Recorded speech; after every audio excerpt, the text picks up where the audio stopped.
It is sufficient to say the word tank in order to attract the attention of many wargamers. Wargamers who like games covering tank-to-tank combat, games in which tanks are extremely important weapons. In most cases, those games in which tanks are such weapons are games set in a very specific moment of our history, covering primarily World War II, but sometimes also other conflicts. Games in which we can recreate tank-to-tank combat in a more abstract way without any historical setting are not that common. And today, a review of one of such titles.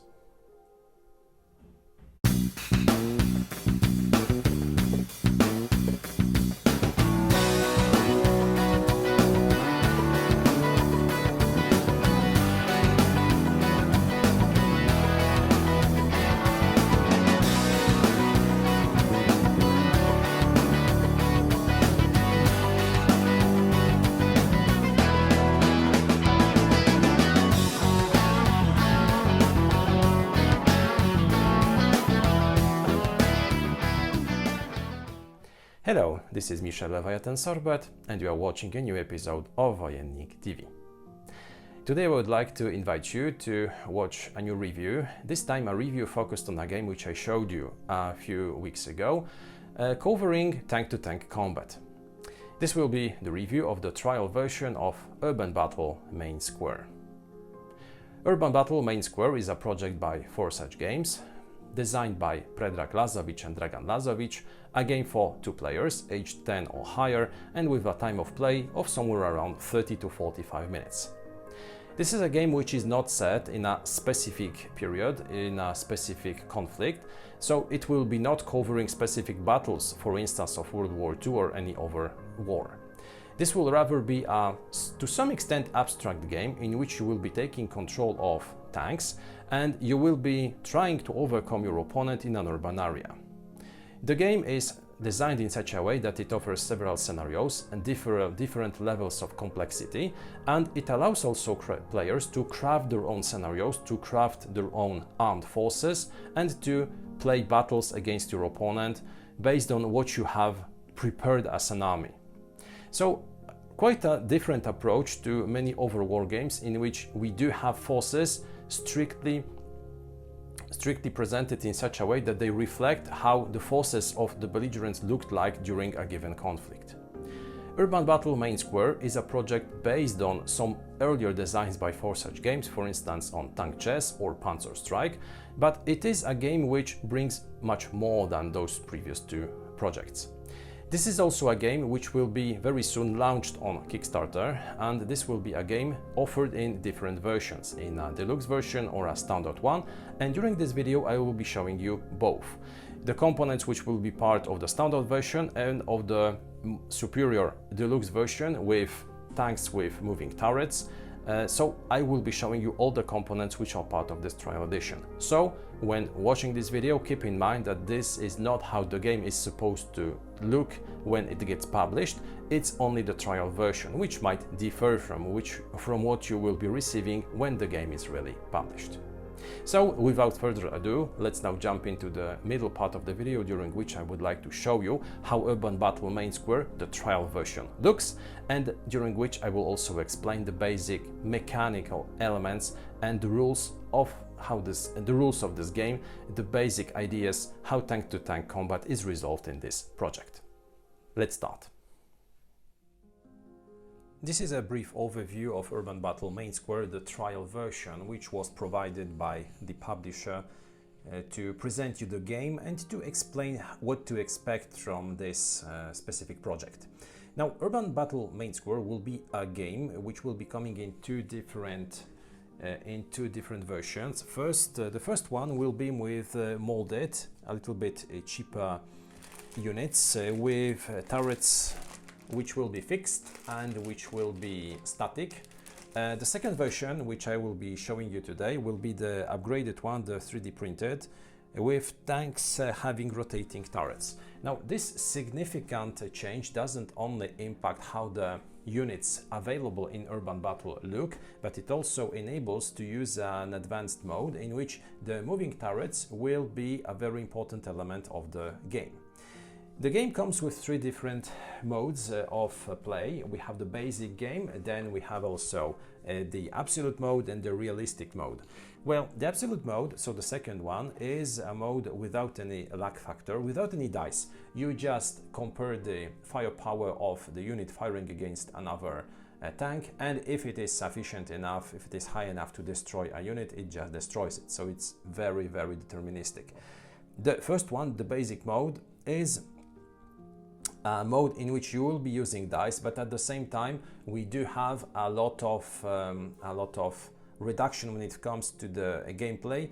The firing against enemy vehicles will be very simplified, and it will be possible only when those vehicles are in a straight line one to another, which obviously is not quite realistic, because it's hard to imagine that tanks, being in a situation like this, cannot fire at each other in the real world. So this is why we do also have the realistic mode with more realistic firing angles, and this mode will be the one in which the rotating turrets will be extremely important.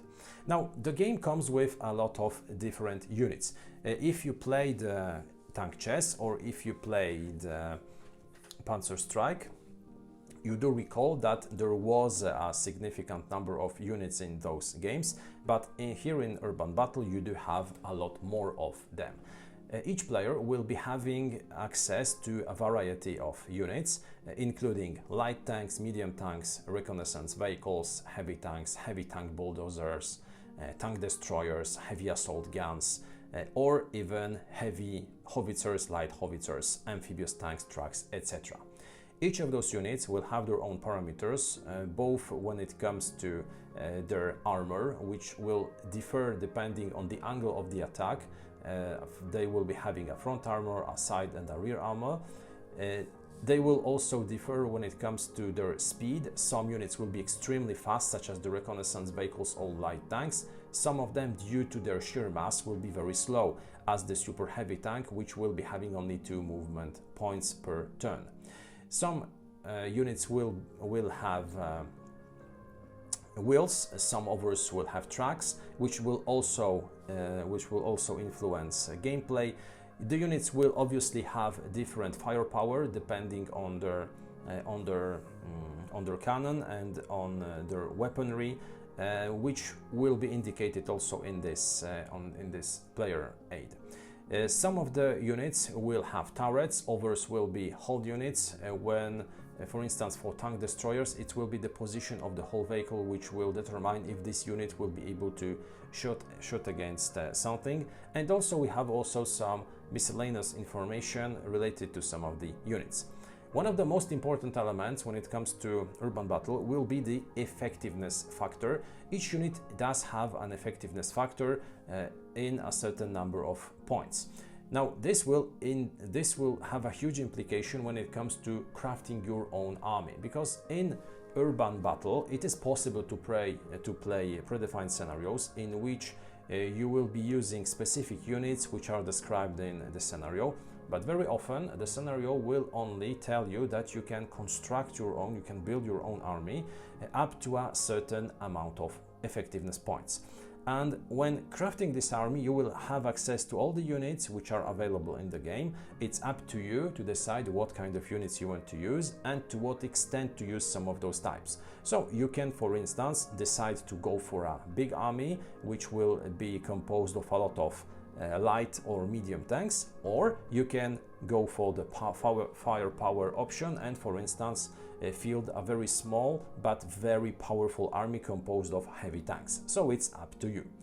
So this factor will be important in order when crafting your own army, but it will also be important when it comes to resolving or finding out who is the winner of the game. Because in some scenarios we'll be having some very specific objectives, such as, for instance, taking a specific point on the map or destroying a specific enemy tank, etc. But sometimes the game will indicate that it's the player who scores the biggest number of hits after a given number of turns who will be declared the winner. And in some cases both sides will just compare the number of effectiveness points eliminated, and that's the way that the players will determine who won the game. Now the units, as you can see, differ from one another. They have different colors, obviously, for both sides, and also the miniatures in this advanced 3D mode have rotating turrets, which adds additional options when it comes to the third realistic mode, because during the game in general you will be playing a certain number of rounds which will be tracked on a specific tool where you can indicate the number of rounds currently played, and during each round both players will be able to activate their units. During your own turn you'll be able to activate a specific number of units. It's not the case very common in wargames, where you will be able to activate absolutely everything which you have on the board. In many wargames, when it's your turn, you can activate as many units as you want. It's not the case in Urban Battle. Here, the number of units that you can activate will depend on the number of units that you have on the board. And for instance, if you have 2 to 5 units on the board, you can activate 2 of those 2 to 5 units. If you have 16 to 20 units on the board, you will be able to activate 5 units. So you will have to carefully decide and choose which units to activate during each and every of your turns. During an activation, a unit will be granted a number of movement points corresponding to their speed indicated on the player aid chart, and using those movement points, units will be moving through the board, maneuvering and also rotating, because one movement point will enable a unit to move 1 space ahead, or it enables also a unit to rotate up to 45 degrees, and in such a scenario it enables the unit to change its direction, it enables it to change its facing. So normally a unit will move from one space to another, but it is also possible, if the unit is facing the correct direction, to move diagonally. So even though we don't have hexes in this game but squares, it's still possible to move not only in straight lines but also diagonally, which significantly improves maneuvering possibilities. You can also move by moving backwards, but only 1 space during a given activation. After moving your units, you can also fire with the activated units, and when it comes to the battle resolution rules, they depend on the mode. In the basic mode, it's possible only to shoot at units which are in a straight line when it comes to your vehicle. So no diagonal fire, and it's not possible to reach even a unit which is very close to yours, but it's not in a straight line.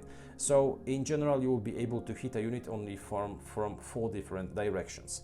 This changes in the realistic mode, where you will be able to hit such units using a specific ruler. You will also determine the distance, which is important when it comes to the defense factor of the attacked unit. Because when it comes to the combat resolution system, each unit has a specific firepower, as indicated on the player aid chart, and it specifies which kind of dice you will be throwing, you will be using during combat. You can use red dice, a red die, or a red and a purple die, or only a red die. When attacking, you will be rolling the specified number of dice, and you will also be adding the basic firepower granted to each vehicle. The player aid specifies which is the minimum possible outcome and the maximum possible result which you receive while doing such a test, and the final result is your final attack factor. Now, one thing deserves to be underlined is that we do have the 2 dice. The red die has results from 1 to 6, and the purple die has results ranging from 1 to 4. But when rolling those dice, if you ever roll a natural 1 on the red die, it means that the attack fails instantly.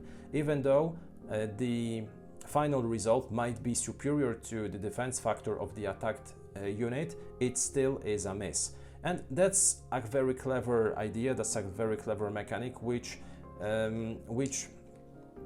makes the game unpredictable to some extent, but not too unpredictable to make it too random. So I do like this very small idea.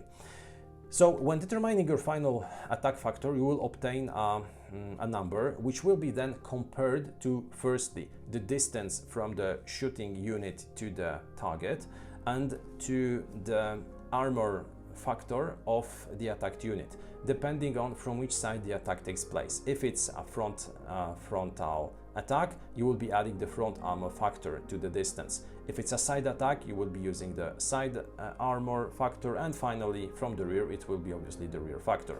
So we will obtain a specific number which will be accumulation of the armor factor and the distance, and if this result is superior to the attack factor, you will defend yourself and your vehicle won't be hit, won't be destroyed. If it's the opposite, the vehicle is instantly destroyed and it's out of the game. Such a unit will receive an additional small black tile indicating that the unit is out of play, it is knocked out. The unit is not removed from the playing area because the wreck still takes place. It hinders maneuvering, but also in some scenarios you can use specific vehicles, armored recovery vehicle, which enable you to repair destroyed vehicles. So it is possible to have a unit knocked out due to enemy fire, but then to approach to it with an armored recovery vehicle and to repair it and to regain the possibility of activating it in a later turn. In the advanced mode, in the realistic mode, the angle of attack will be significantly different from the basic mode, because rotating turrets will enable you to shoot only in a given distance, only in a given direction. In the basic mode you can literally attack everywhere where you want. In the more realistic mode it's not the case.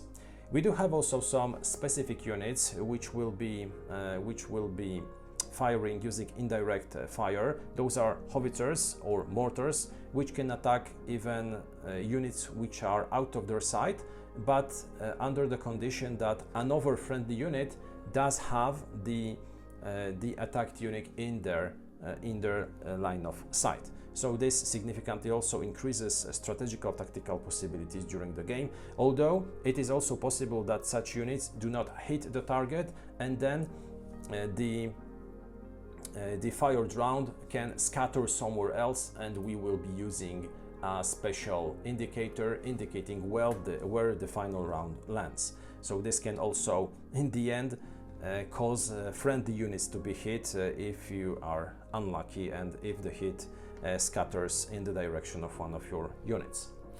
We do have some small additional rules, but I won't be explaining all of them right now.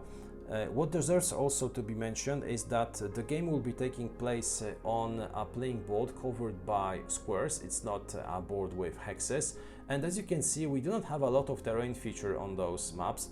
As the name suggests, it's a game covering urban battles, so primarily those will be buildings, obviously buildings which will be hindering maneuvering, which will also influence line of sight. We do have some smaller terrain features, such as a small river, some bridges, but in general, when compared to many other war games in which terrain has a big impact on battles, on movement, here it's not the case. It's rather simplified, it's rather pretty straightforward, although the number of buildings does implicate that it is quite important to maneuver in such a way to protect your own vehicles and at the same time to outmaneuver the opponent and to grant you a possibility of destroying them with a direct hit. So basically that's it when it comes to this part of the video.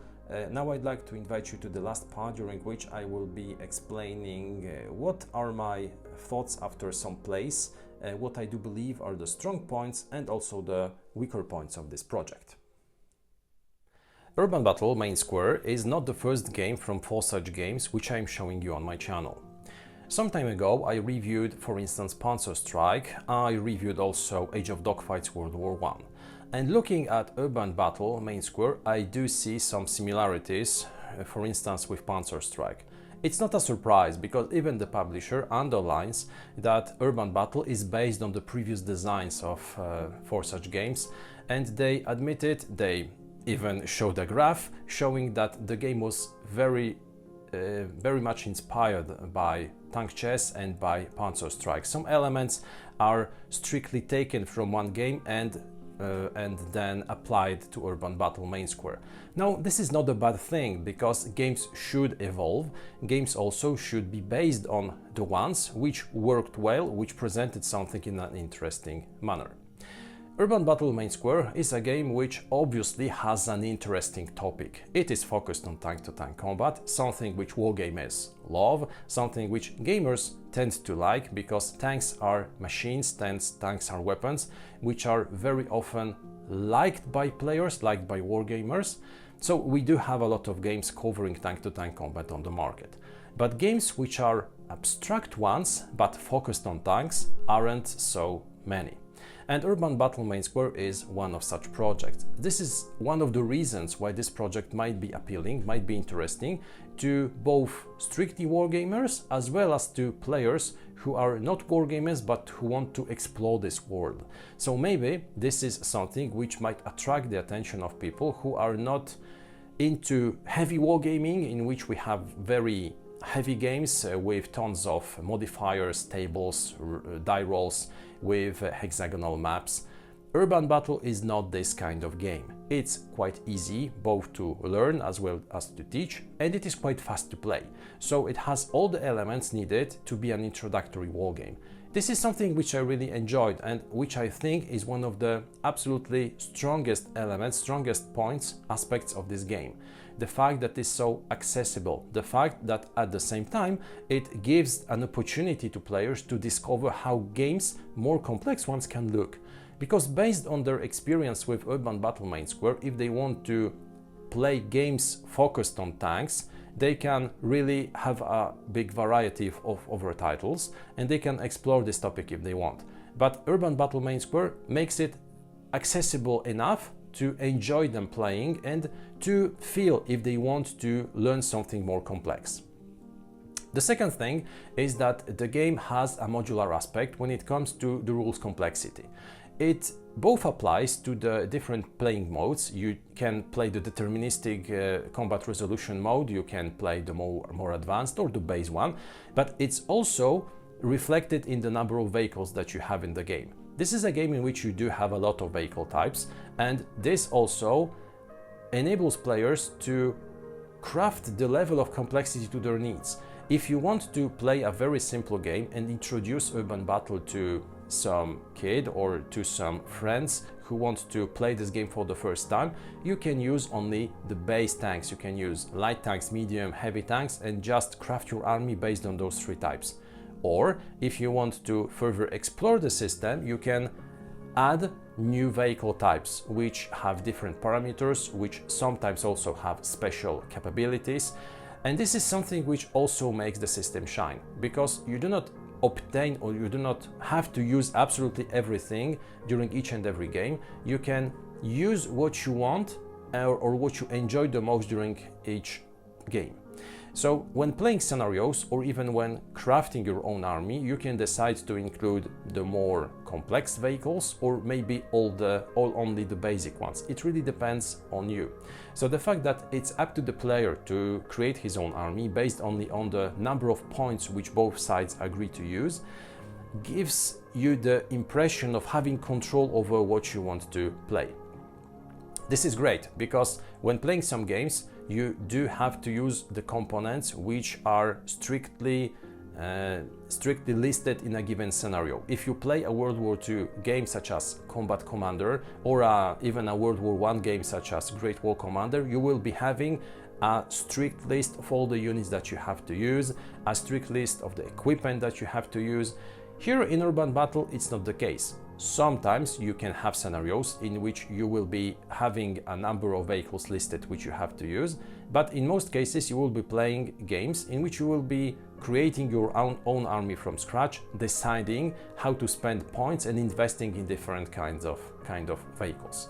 This allows you to try very different strategies. You can try to create an army in which will be based on heavy tanks, which are obviously very powerful, difficult to destroy, but at the same time they are very slow. At the same time, they will be significantly less numerous than an army consisting of a lot of light tanks, which will be fast, which will be outnumbering the heavy tanks by 2 or 3 to 1. So you can really try to create armies using different strategies.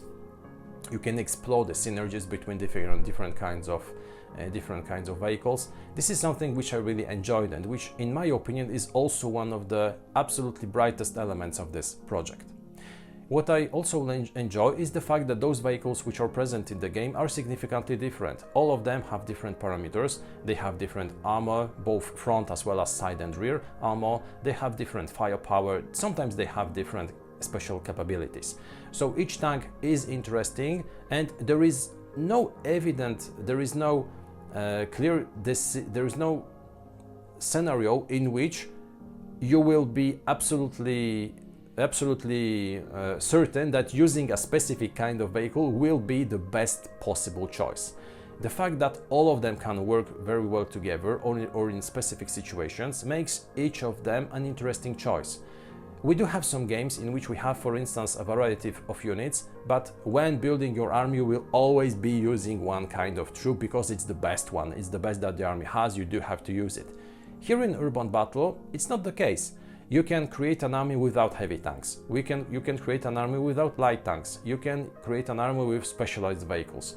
It's really up to you. You can try different strategies which significantly boost the replay value of this title, which makes the game significantly more attractive to players who are looking for more open worlds, more open games in which it's up to the player to decide what they want to play. That's a thing which really made all my Urban Battle games interesting. What I like also is the fact that this is a game which is not overly complex or even not very complex when it comes to battle resolution. It's a game in which you do not have a lot of rules to grasp in order to play. The combat resolution system is simple. You just look at your vehicle, you do see what is its firepower, what dice you can use. You throw those dice, you compare it to the distance between the target and the firing unit, you check the ammo and you see the outcome. It's that easy. In many other games you do have modifiers, you have some additional counting related to steps, relating to strength points. You take into consideration the terrain feature on which the defender is located. You do have to check line of sight. So you do have a lot of things which are taken into consideration, and then in many scenarios you just make a die roll and you see that there is no outcome. Here combats will be rather bloody, vehicles will be destroyed very often, but at the same time it's not that deterministic. You do have this very simple but very clever rule stating that when you do roll the dice in order to see if you manage to score a hit on your opponent, if you roll a 1 on the red die, it's always a miss. And it's a very simple rule, it's a very small rule, but it changes everything. It makes the game much more interesting. If this rule wasn't present in the game, combats wouldn't be that interesting. Here, when you do see a light tank in front of a heavy tank, you do not have 100% certitude that this light tank will be obliterated. Still, the probability is high, but your opponent shooting at your tank can still score a miss. And it's a great thing, it's a great rule, very small, very clever one, but which really changes everything, and I really enjoyed it a lot, because it makes the combats unpredictable, and at times, sometimes you will even push your luck, you will launch an offensive with 3 light tanks against a heavy tank in order to outmaneuver it, in order to attack it from its rear, and there is a probability that you will avoid being destroyed by the heavy tank, even though it is firing straight at you from a very small distance. I like this rule, I think it's really important to be part of the final project. What I also like is the fact that you do have the different playing modes, and you do have also two different versions of the game. You have the deluxe version or the upgraded version where you will be having the rotating turrets, and you have the basic one. It's really up to you what to choose. I believe that the deluxe version with the rotating turrets is better. You do have a lot more tactical decisions and a lot more fun when playing the game in such a mode, when also moving your turret will be important during maneuvering, during deciding which part of your vehicle to cover with your own gun. So it adds a little bit to the game, and at the same time also it's more elegant, it's more pretty. I think it's the better option, but obviously it's up to the players to decide what they want to get. So those are all the things which I really enjoyed when playing Urban Battle Main Square. Now I'd like also to mention a few things which might be problematic or which are weaker points of this project. The first one is related strictly to how the vehicles look. You do have a big variety of them, and I already said that I really like it. I think it's an important part of the project, but some of them are very look-alike. They look almost the same. And I did have some games in which I accidentally grabbed a piece which I wasn't supposed to, which I used, for instance, as a medium tank, although it was a different kind of vehicle. And I do understand that this is only a trial version. I also do understand that the final miniatures might look a little bit different, but I do believe that they should be a little bit even more different than they are right now. At this point, it's quite easy to make a mistake and to use a miniature, even though it's not this miniature which you are thinking you want to use. And as long as you know that this is in fact the kind of vehicle which you purchased and not the one which it is represented by the miniature, it's not a problem. But your opponent, when looking at this miniature, might get confused. Wait a moment, you bought a medium tank, but this is something else, it's not a medium tank. So the miniatures are quite look-alike, and maybe it's my own perspective, maybe it's my own problem, but I do believe that they would need some additional touches, maybe on the upper part of them, in order to better distinguish them one from another. The second thing, related strictly to the tactical aspect of the game, is the fact that this is a game in which, if you are playing a scenario without any incentives for one of the sides to attack, when two quite defensive players are pitched one against another, it might happen that both will be just sitting and waiting for their opponent. And the fact that this is a game in which battles will be taking part in an urban